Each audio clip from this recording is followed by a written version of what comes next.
Wahyu dan misteri, 27 tahun setelah kematian tragis Putri Diana. Dari lubuk hati saya ingin memberikan penghormatan kepada Diana. Dia adalah manusia yang luar biasa dan berbakat, yang kemampuannya untuk tersenyum dan memancarkan kehangatan tidak pernah goyah, bahkan selama momen-momen tersulit dalam hidupnya. Kebaikan dan empatinya menginspirasi jutaan orang, dan kematian tragisnya meninggalkan kekosongan yang mustahil untuk diisi. Selama hampir 3 dekade, makamnya tetap tak tersentuh, tetapi ketika petugas koroner akhirnya membukanya, apa yang ditemukan mengguncang seluruh dunia. Pada tanggal 31 Agustus 1997, dunia terhenti mendengar berita kematian sang putri. Kematiannya dalam kecelakaan mobil sangat memengaruhi semua orang.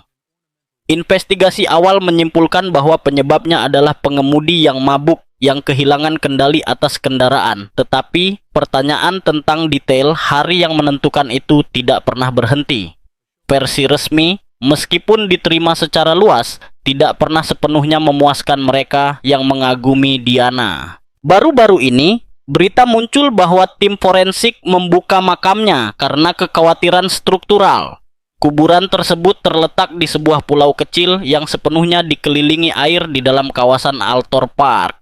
Dan lokasinya dipilih dengan cermat oleh ayah Diana, Lord Spencer, untuk memastikan privasi dan keamanan dalam menghadapi lonjakan pengunjung yang sangat besar yang mungkin terjadi di Great Brompton, tempat pemakamannya awalnya direncanakan. Perkembangan ini telah memperbarui perdebatan seputar keadaan kematiannya dan nasib yang disebut Putri Rakyat.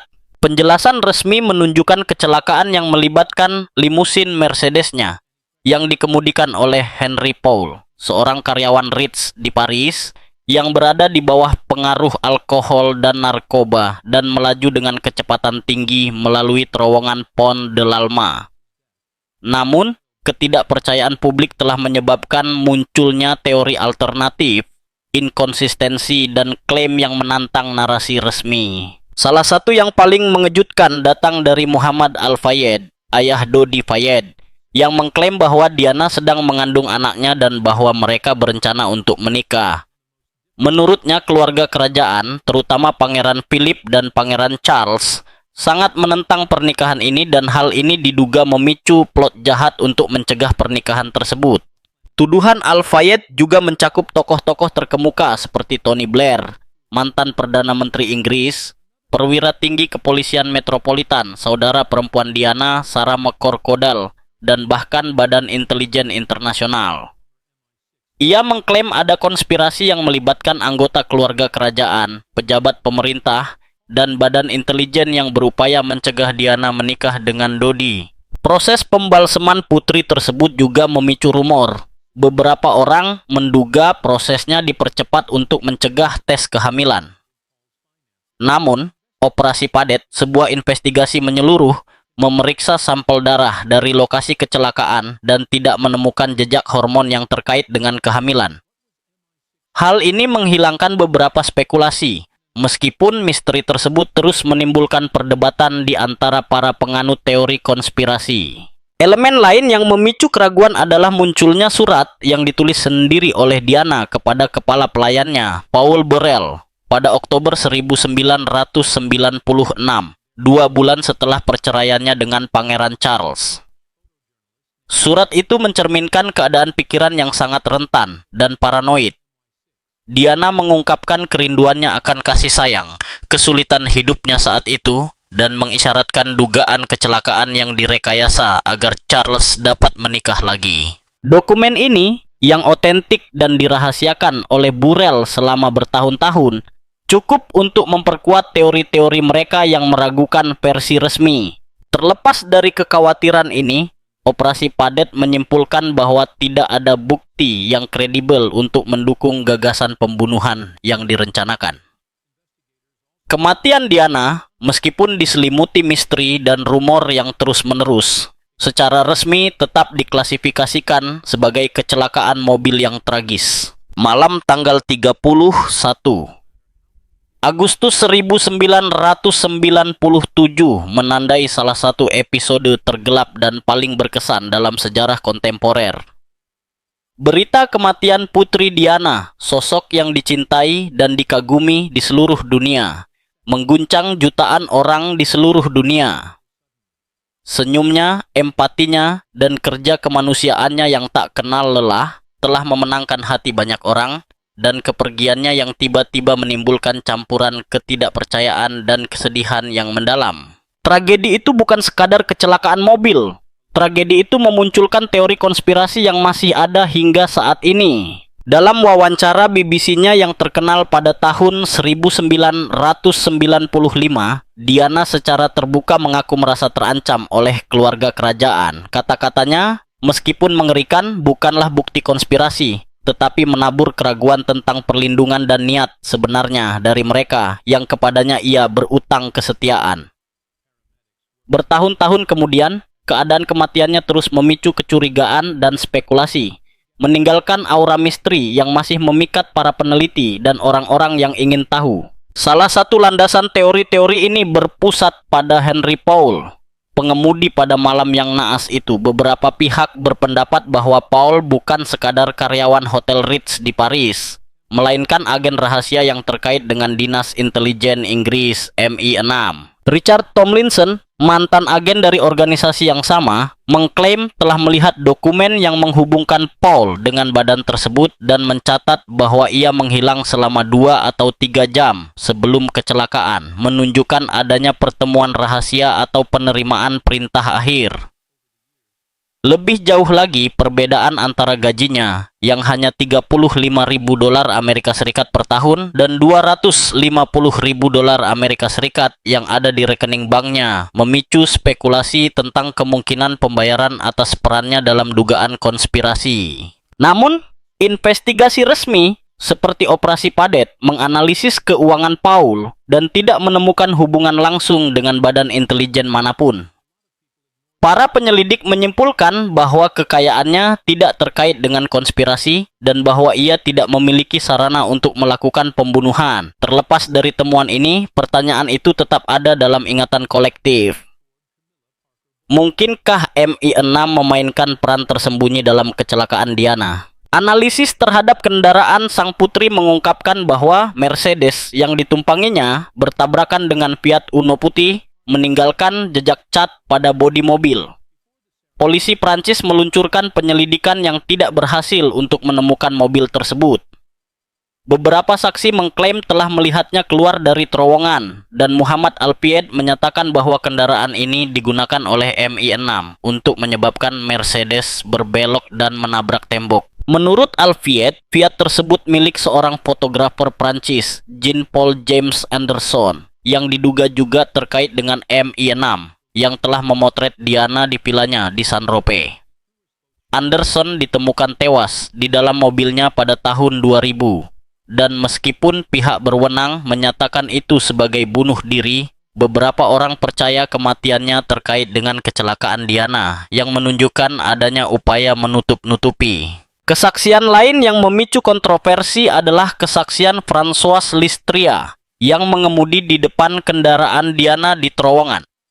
Ia mengklaim telah melihat kilatan tiba-tiba sesaat sebelum kecelakaan yang menyebabkan spekulasi bahwa itu adalah kilatan yang dirancang untuk membingungkan pengemudi.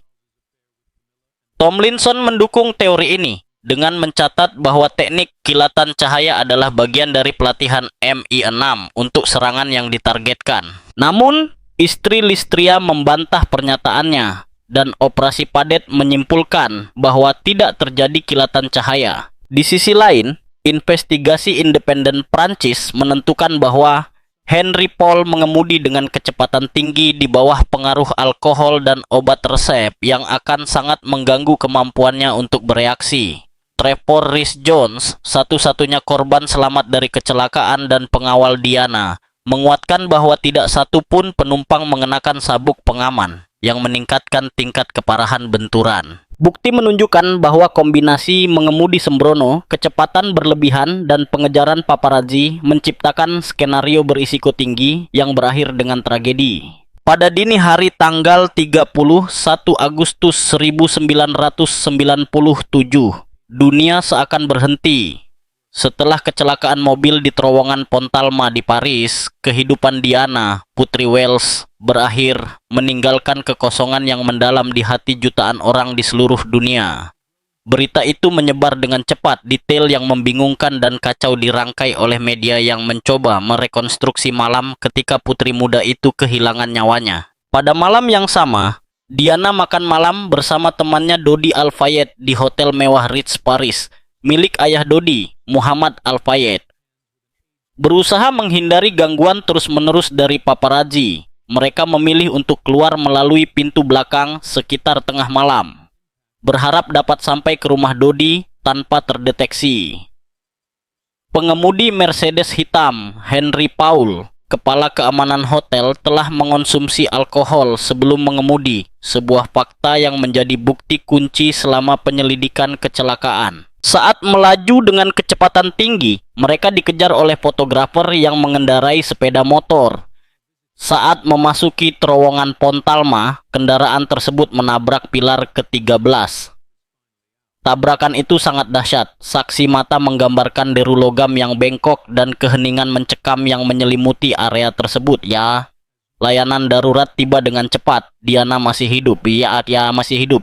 Para medis bekerja tanpa lelah membawanya ke rumah sakit Pitié-Salpêtrière. Tetapi, meskipun upaya mereka, sang putri meninggal pada dini hari.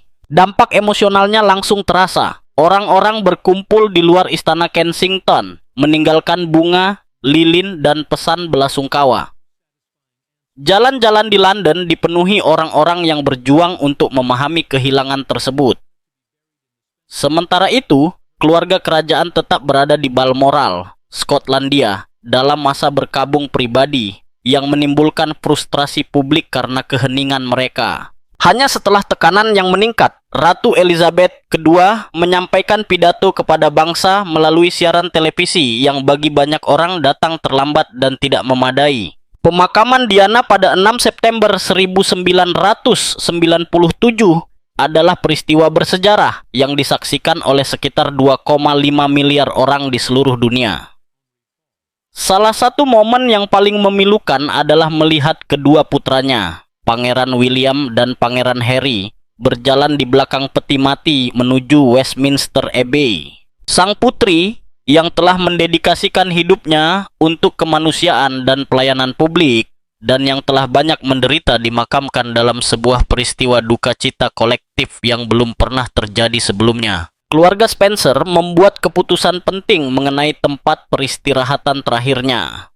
Diana dimakamkan di Althorp Estate, rumah keluarga di Northamptonshire, di sebuah pulau kecil yang dikenal sebagai Round Opal.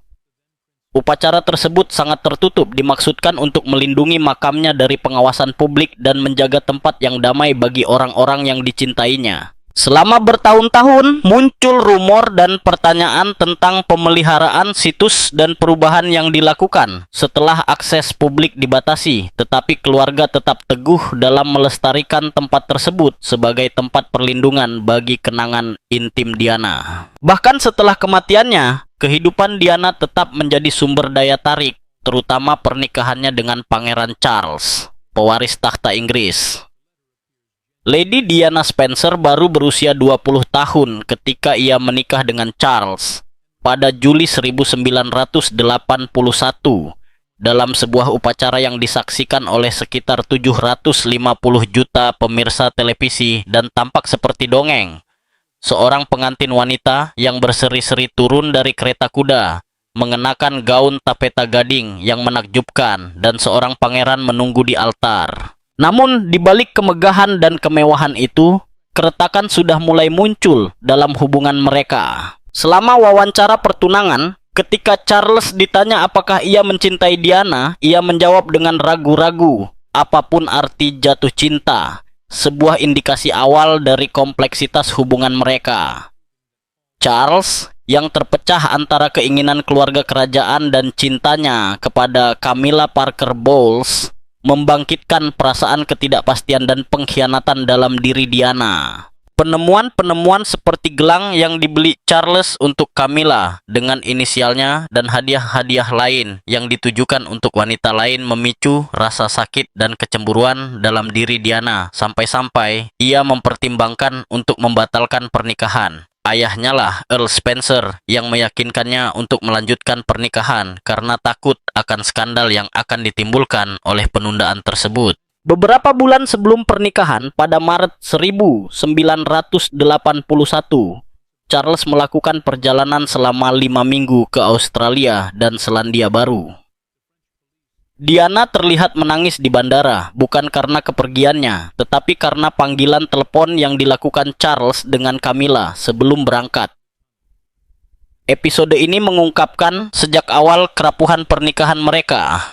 Kombinasi antara cinta sejati dan pengkhianatan diam-diam yang akan menandai kehidupan publik dan pribadi mereka. Kehidupan sebagai seorang putri tidaklah mudah. Ia merasa sendirian dan tidak didukung, sementara Charles mempertahankan hubungan dekat dengan Camilla Parker Bowles. Tekanan tugas kerajaan dan perhatian media yang terus-menerus menjadi sangat berat. Diana menderita bulimia dan berjuang dengan masalah harga diri. Selama kehamilan pertamanya, ia merasa begitu terperangkap sehingga ia menjatuhkan diri dari tangga di Sandringham House. Untungnya tanpa melukai dirinya sendiri atau bayinya, calon Pangeran William. Kelahiran William pada tahun 1982 membawa kelegaan sementara. Charles tampak tersentuh oleh pengabdian Diana sebagai seorang ibu dan untuk waktu singkat hubungan mereka membaik. Namun depresi pasca melahirkan Diana memperumit kehidupan emosionalnya meskipun ia tetap berkomitmen pada putra-putranya. Melanggar tradisi, ia membawa William yang baru berusia 9 bulan dalam tur resmi ke Australia dan Selandia baru pada tahun 1983. Sebuah keputusan berani yang dipuji oleh banyak orang dan dikritik oleh yang lain. Pada tahun 1984, Pangeran Harry lahir, sebuah momen kebahagiaan yang secara paradoks menyoroti semakin jauhnya jarak antara Diana dan Charles. Charles, yang sangat mendambakan seorang putri, kecewa melihat Harry mewarisi rambut merah khas keluarga. Diana menjelaskan bahwa ia merahasiakan jenis kelamin bayinya selama kehamilan untuk memperkuat ikatan dengan Charles. Tetapi, reaksi Charles justru membuatnya merasa semakin ditolak. Di balik layar, pernikahan mereka sedang retak, tegang karena hubungan Charles dengan Camilla dan tekanan konstan kehidupan kerajaan. Terlepas dari tantangan-tantangan ini, Diana tidak pernah membiarkan kesulitan mendefinisikan hidupnya. Pengalaman pribadinya membuatnya lebih berempati dan bertekad untuk memberikan dampak positif bagi dunia. Ia memahami rasa sakit dan kesepian, dan alih-alih berlarut-larut dalam penderitaannya sendiri, ia memilih untuk membantu mereka yang paling membutuhkan. Belas kasihnya yang tak kenal lelah membuatnya benar-benar luar biasa. Salah satu perjuangan yang paling dekat di hatinya adalah melawan HIV/AIDS. Pada tahun 1980-an dan 90-an, ketika ketakutan dan informasi yang salah tentang penyakit ini merajalela, pasien distigmatisasi dan diisolasi. Diana mematahkan persepsi ini ketika, pada April 1987, ia mengunjungi rumah sakit Middlesex di London. Tempat unit pertama yang didedikasikan untuk pasien HIV/AIDS di Inggris baru saja dibuka. Ia mengejutkan dunia dengan berjabat tangan dengan pasien tanpa sarung tangan, menyatakan bahwa HIV tidak membuat Anda berbahaya. Anda dapat memeluk mereka dan mereka membutuhkannya. Aktivismenya tidak berhenti di situ. Ia mengunjungi rumah sakit, panti asuhan, dan rumah perawatan, menggunakan pengaruhnya untuk menuntut perawatan medis yang lebih baik dan perlakuan yang lebih manusiawi. Ia bekerja dengan organisasi seperti National AIDS Trust dan London Lighthouse, meningkatkan kesadaran global tentang penyakit yang banyak orang lebih suka abaikan. Namun, karya kemanusiaan Diana meluas melampaui HIV/AIDS. Ia menjadi pembela bagi para tunawisma, korban kekerasan dalam rumah tangga, dan anak-anak yang membutuhkan. Ia sering membawa William dan Harry ke tempat penampungan, mengajari mereka untuk memahami realitas di luar tembok istana. Tujuannya adalah agar putra-putranya tumbuh dengan empati dan tanggung jawab terhadap orang-orang yang kurang beruntung. Kehidupan Diana, Putri Wales, melampaui batas-batas kerajaan dan menjadi simbol universal kasih sayang dan kemanusiaan. Sejak awal pernikahannya dengan Pangeran Charles, Diana menggunakan posisinya untuk menyuarakan suara kaum yang paling rentan, menunjukkan bahwa kemuliaan sejati tidak diukur dari gelar, tetapi dari dampak positif yang diberikan seseorang pada kehidupan orang lain. Karya kemanusiaannya begitu luas, sehingga tindakannya terus menginspirasi puluhan tahun kemudian. Salah satu momen paling ikonik dalam karirnya adalah kunjungannya ke Angola pada tahun 1997, di mana ia berjalan melewati ladang ranjau untuk mendukung kampanye internasional melarang ranjau darat. Dilengkapi dengan rompi pelindung dan helm, Diana memasuki realitas berbahaya yang dihadapi setiap hari oleh jutaan warga sipil. Gambar sang putri berjalan melalui ladang ranjau menjadi ikonik dan menarik perhatian dunia pada konsekuensi mengerikan dari alat-alat ini terhadap komunitas yang tidak bersalah. Intervensinya sangat penting bagi penandatanganan Perjanjian Ottawa yang bertujuan untuk menghilangkan penggunaan ranjau anti-personil di seluruh dunia. Komitmen Diana terhadap anak-anak juga sangat mendalam dan tak tergoyahkan. Ia mengunjungi banyak rumah sakit, panti asuhan, dan tempat penampungan, memastikan bahwa setiap anak yang ditemuinya merasa dihargai dan didengarkan. Sang putri menggambarkan kegembiraan terbesarnya sebagai duduk di lantai dan bermain dengan anak-anak, memberi mereka tawa dan kenyamanan di saat-saat rentan. Karyanya dengan lembaga-lembaga seperti Rumah Sakit Great Ormond Street menunjukkan keinginan tulusnya untuk meningkatkan kehidupan anak-anak, bahkan jauh dari sorotan media. Meskipun kehadirannya di dunia semakin meningkat, Diana tidak pernah kehilangan perannya sebagai seorang ibu. Ia membesarkan putra-putranya, Pangeran William dan Harry, dengan menekankan pentingnya pelayanan dan empati, membawa mereka ke tempat penampungan tunawisma dan menunjukkan kepada mereka realitas di luar kemewahan kehidupan kerajaan. Pendekatannya dalam pengasuhan anak tidak konvensional bagi keluarga kerajaan, memprioritaskan kesejahteraan emosional putra-putranya dan mengajari mereka untuk tumbuh dengan kerendahan hati dan kasih sayang. Kemampuan Diana untuk terhubung dengan orang-orang dari semua lapisan masyarakat tidak tertandingi. Kehangatan alaminya membuat setiap pertemuan berkesan, baik dengan pasien yang sakit parah, penyintas perang, atau keluarga yang berduka. Tidak seperti banyak tokoh publik, Diana tidak hanya mengamati penderitaan. Ia membenamkan dirinya dalam hal itu, bertekad untuk meringankan penderitaannya sebisa mungkin. Keaslian inilah yang menjadikannya ikon global dan dicintai oleh jutaan orang. Namun, terlepas dari dampak positifnya, pencarian kebahagiaan pribadi Diana lebih sulit diraih. Tekanan istana dan pengawasan media yang intens membatasi kebebasannya dan merusak hubungan serta persahabatannya. Setiap penampilan publik, setiap gerak tubuh, dan setiap hubungan pribadinya diteliti oleh tabloid yang haus akan sensasionalisme. Diana mengaku kepada teman-temannya bahwa platform yang ia gunakan untuk membantu orang lain juga telah menjadi semacam penjara. Meskipun demikian, ia melanjutkan pekerjaan kemanusiaannya, didorong oleh komitmen tulus terhadap kemanusiaan. Kematian Diana pada 31 Agustus 1997 dalam kecelakaan mobil di terowongan Pontalma di Paris mengakhiri hidup dan mimpinya, meninggalkan pertanyaan yang terus memicu perdebatan. Namun, warisannya tetap hidup, contoh empati, keberanian, dan pengabdian tanpa syarat. Kehidupan Diana menunjukkan bahwa kebesaran sejati bukanlah terletak pada kekuasaan atau kekayaan, tetapi pada kemampuan untuk menyentuh hati dan mengubah hidup, bahkan di tengah kesulitan pribadi. Diana, Putri Wales, tetap menjadi simbol universal kasih sayang dan kekuatan, mengingatkan kita bahwa dampak satu orang dapat melampaui batas negara, gelar, dan generasi. Upaya kemanusiaannya dan kecintaannya pada kaum yang paling rentan menjadi bukti bahwa di luar status kerajaan, yang benar-benar penting adalah kemanusiaan yang kita tunjukkan dalam menghadapi dunia. Kenangan dan warisannya terus menginspirasi jutaan orang, mengajarkan kita bahwa hati yang murah hati dapat mengubah jalannya sejarah.